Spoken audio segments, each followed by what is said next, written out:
Excerpt from Boy, Tales of a Childhood by Roald Dahl. The sweet shop in Llandaff in the year 1923 was the very center of our lives. To us it was what a bar is to a drunk or a church is to a bishop. Without it there would have been little to live for. But it had one terrible drawback, this sweet shop. The woman who owned it was a horror. We hated her, and we had good reason for doing so. Her name was Mrs Pratchett. She was a small, skinny old hag, with a mustache on her upper lip and a mouth as sour as a green gooseberry.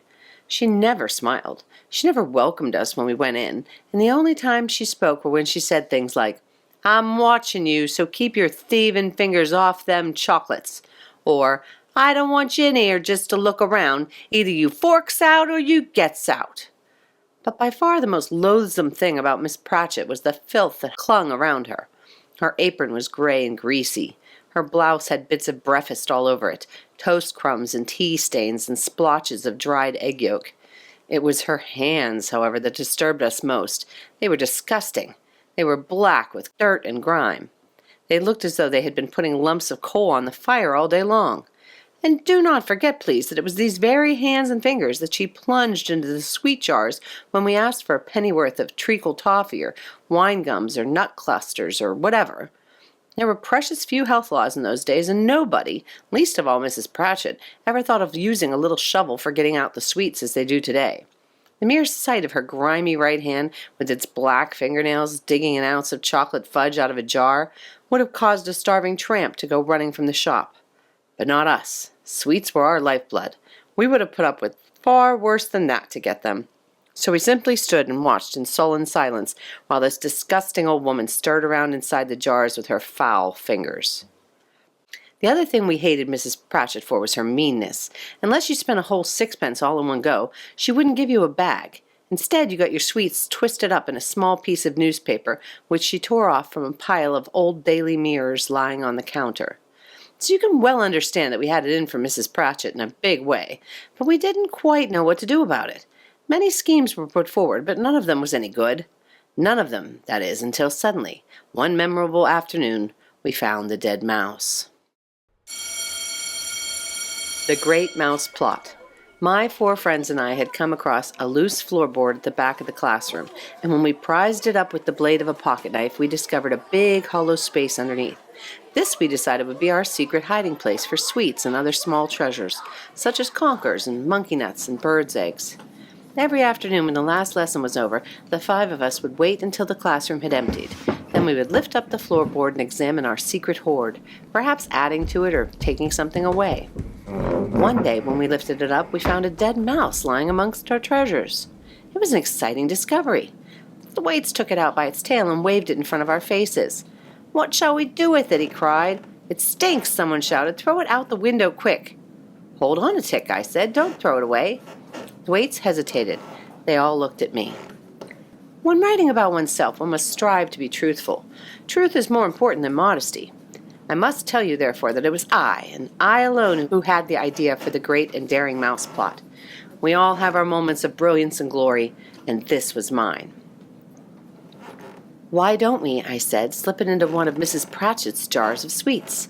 Then, when she puts her dirty hand in to grab a handful, she'll grab a stinky dead mouse instead."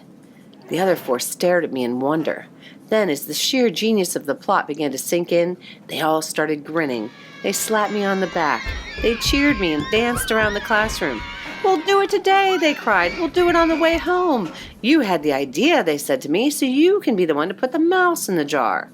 The Waits handed me the mouse. I put it into my trouser pocket.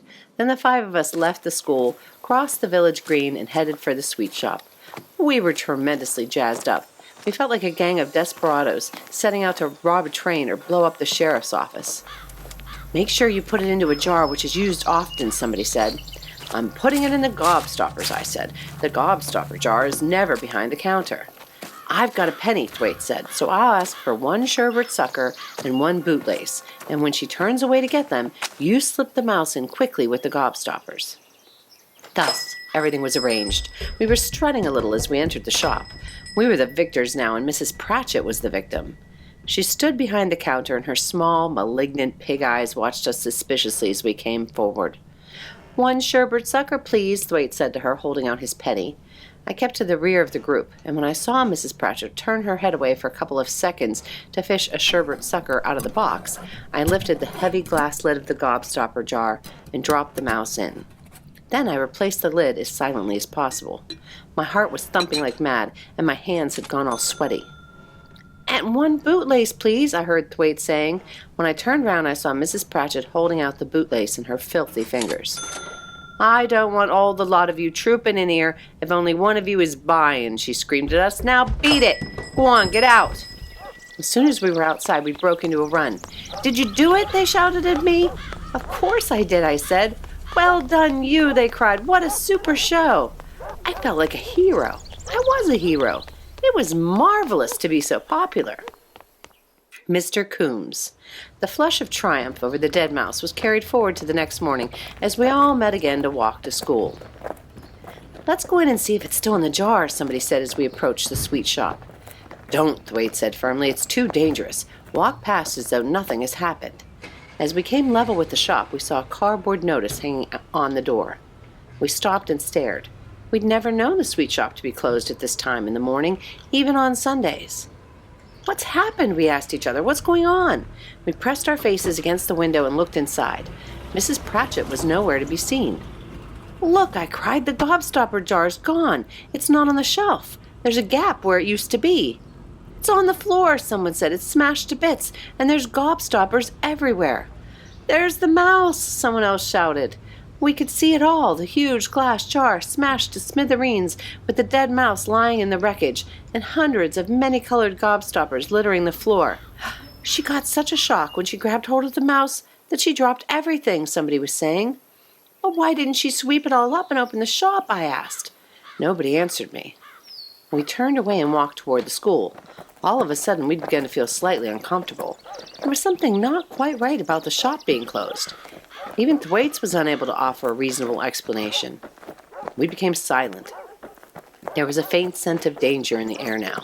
Each one of us had caught a whiff of it. Alarm bells were beginning to ring faintly in our ears. After a while, Thwaites broke the silence. "She must have gotten one heck of a shock," he said. He paused. We all looked at him, wondering what wisdom the great medical authority was going to come out with next. "After all," he went on, "to catch hold of a dead mouse when you're expecting to catch hold of a gobstopper must be a pretty frightening experience. Don't you agree?" Nobody answered him. "Well now," Thwaites went on, "when an old person like Mrs. Pratchett suddenly gets a very big shock, I suppose you know what happens next."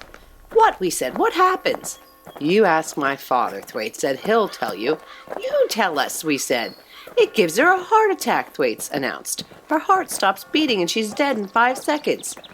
For a moment or two, my own heart stopped beating. Thwaites pointed a finger at me and said darkly, "I'm afraid you've killed her." "Me?" I cried. "Why just me?" "It was your idea," he said, "and what's more, you put the mouse in." All of a sudden, I was a murderer. At exactly that point, we heard the school bell ringing in the distance, and we had to gallop the rest of the way so as to not be late for prayers. Prayers were held in the assembly hall. We all perched in rows on wooden benches while the teachers sat up on a platform in armchairs facing us. The 5 of us scrambled to our places just as the headmaster marched in, followed by the rest of the staff. The headmaster is the only teacher at Llandaff Cathedral School that I can remember, and for a reason you will soon discover, I can remember him very clearly indeed. His name was Mr. Coombs, and I have a picture in my mind of a giant of a man with a face like a ham and a mass of rusty-colored hair that sprouted in a tangle all over the top of his head. All grown-ups appear as giants to small children, but headmasters and policemen are the biggest giants of all and acquire marvelously exaggerated stature. It's possible that Mr. Coombs was a perfectly normal being, but in my memory he was a giant, a tweed-suited giant who always wore black gowns over his tweeds and a waistcoat under his jacket. Mr. Coombs now proceeded to mumble through the same old prayers we had every day, but this morning, when the last amen had been spoken, he did not turn and lead his group rapidly out of the hall as usual. He remained standing before us, and it was clear he had an announcement to make. "The whole school is to go out and line up around the playground immediately," he said. "Leave your books behind and no talking."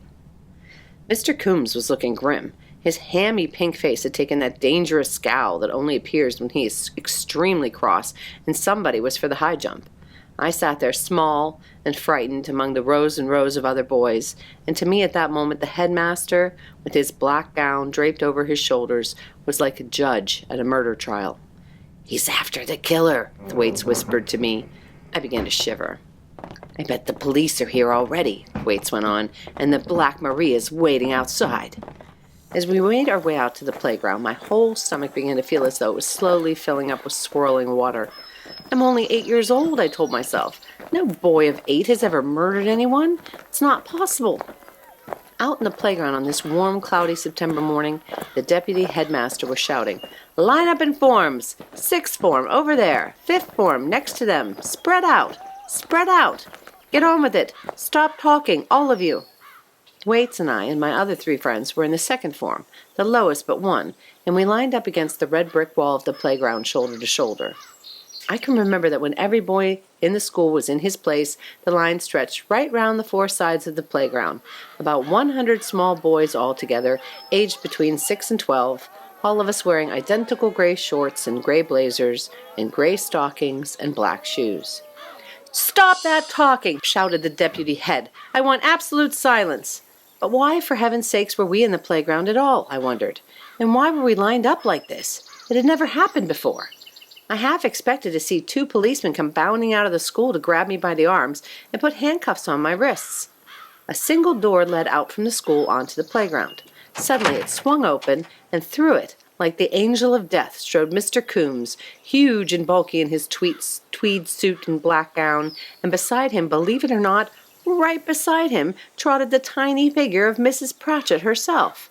Mrs. Pratchett was alive! The relief was tremendous. "She's alive," I whispered to Thwaites, standing next to me. "I didn't kill her." Thwaites ignored me. "We'll start over here," Mr. Coombs was saying to Mrs. Pratchett. He grasped her by one of her skinny arms and led her over to where the 6th form was standing. Then, still keeping hold of her arm, he proceeded to lead her at a brisk walk down the line of boys. It was like someone inspecting the troops. "What on earth are they doing?" I whispered. Thwaites didn't answer me. I glanced at him. He had gone rather pale. "Too big," I heard Mrs. Pratchett saying. "Much too big. It's none of this lot. Let's have a look at some of them titchy ones." Mr. Coombs increased his pace. "We'd better go all the way round," he said. He seemed to be in a hurry to get it over with now, and I could see Mrs. Pratchett's skinny goat legs trotting to keep up with him. They had already inspected one side of the playground where the 6th form and half the 5th form were standing. We watched them moving down the 2nd side and then the 3rd side. "Still too big," I heard Mrs. Pratchett croaking. "Much too big. Smaller than these. Much smaller. Where's them nasty little ones?" They were coming closer to us now. Closer and closer. They were starting on the 4th side. Every boy in our form was watching Mr. Coombs and Mrs. Pratchett as they came walking down the line toward us. "Nasty, cheeky lot, these little uns," I heard Mrs. Pratchett muttering. "They conies into my shop, and they thinks they can do what they damn well likes." Mr. Coombs made no reply to this. "They nick things when I ain't looking," she went on. "They put their grubby hands all over everything, and they got no manners. I don't mind girls. I never 'ave no trouble with girls, but boys is hideous and 'orrible. I don't have to tell you that, Headmaster, do I?" "These are the smaller ones," Mr. Coombs said. I could see Mrs. Pratchett's piggy little eyes staring hard at the face of each boy she passed. Suddenly she let out a high-pitched yell and pointed a dirty finger straight at Thwaites. "That's 'im," she yelled. "That's one of 'em. I'd know him a mile away, the scummy little bounder." The entire school turned to look at Thwaites. "What have I done?" he stuttered, appealing to Mr. Coombs. "Shut up," Mr. Coombs said. Mrs. Pratchett's eyes flicked over and settled on my own face. I looked down and studied the black asphalt surface of the playground. "Here's another of 'em," I heard her yelling. "That one there." She was pointing at me now. "You're quite sure?" Mr. Coombs said. "Of course I'm sure," she cried. "I never forgets a face, least of all when it's as sly as that. He's one of 'em all right. There was 5 altogether. Now where's them other 3? The other 3, as I knew very well, were coming up next. Mrs. Pratchett's face was glimmering with venom as her eyes traveled beyond me down the line. "There they are," she cried out, stabbing the air with her finger. "'Im and 'im and 'im. There's the 5 of 'em all right. We don't need to look no farther than this, Headmaster. They're all here, the nasty, dirty little pigs. You've got their names, have you?" "I've got their names, Mrs. Pratchett," Mr. Coombs told her, "and I'm much obliged to you." "And I'm much obliged to you, Headmaster," she answered. As Mr. Coombs led her away across the playground, we heard her saying, "Right in the jar of gobstoppers it was, a stinking dead mouse, which I will never forget as long as I live." "You have my deepest sympathy," Mr. Coombs was muttering. "Talk about shock," she went on, "when my fingers caught hold of that nasty, soggy, stinking dead mouse." Her voice trailed away as Mr. Coombs led her quickly through the door into the school building.